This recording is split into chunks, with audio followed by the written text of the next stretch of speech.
And number five, the last one before the break, is my favorite financial step at the start of every year. I talk about it at the beginning of every year, and that is to identify and eliminate one bill that no longer adds value. This is where subscriptions come into play.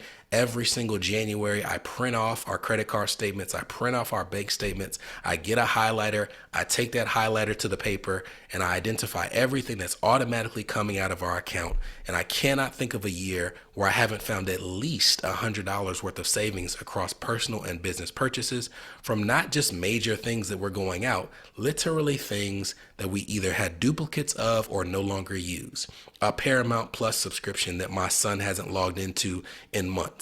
A duplication of Spotify memberships that my wife and I both had, not realizing that there's a family plan. Whatever the case may be, identify and find those savings, but go the extra step of repurposing it towards your emergency reserves.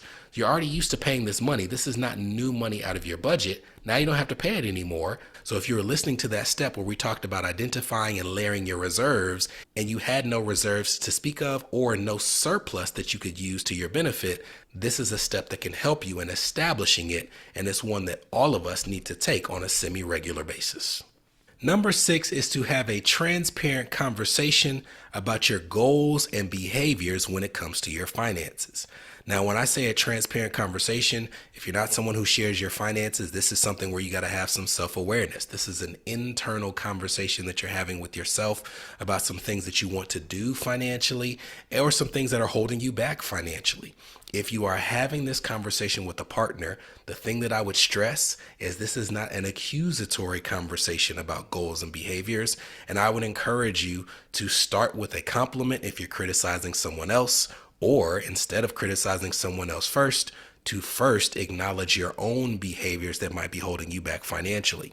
This is a construct or a framework that we use with our private clients. In one of our initial meetings, we have a goals questionnaire, and we have two different frameworks that we use to shape the conversation. The first of those being start, stop, and do more of goals. As a matter of fact, if you're looking on screen, and we'll put a link to this in the show notes so that you can do this goals questionnaire if you would like to for yourself or for your family, you can see that there's a start goal, and this is something that you want to start doing financially that you're not doing now. And it needs to be something that's realistic and tangible, right? You can't say, I want to start eating every single meal at home instead of going out. That's not a realistic goal based on most people's lifestyle. But a start goal may be to say, I want to start automating my savings from 1 month to the next, going back to the goals that we've already discussed. The next is a stop. This is a financial behavior that you want to stop. I would say, I want to stop shopping at the grocery store without a list. I might say, I want to stop shopping on Amazon. I might say, I want to stop shopping at the grocery store without a list. Then there's do more of goals. Every single one of us has something that we are doing financially when we have the right behaviors in place that benefit us, right? For my wife and I, it has been very difficult for us over the years to have transparent conversations about money without them devolving into arguments. I feel like in recent years, we have had a better framework that's less accusatory to have those conversations. I may say that our do more of goal is to have more open conversations in a relaxed environment about money. Those are start, stop, and do more of goals. Then we have time-based goals.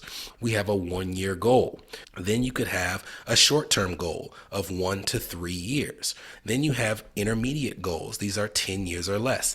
And then you have your stretch goal of 10 years or more, where I want you to vision cast, right? What does the rest of your financial life look like? These are an example of frameworks that you can use when having your goals and behavior conversation.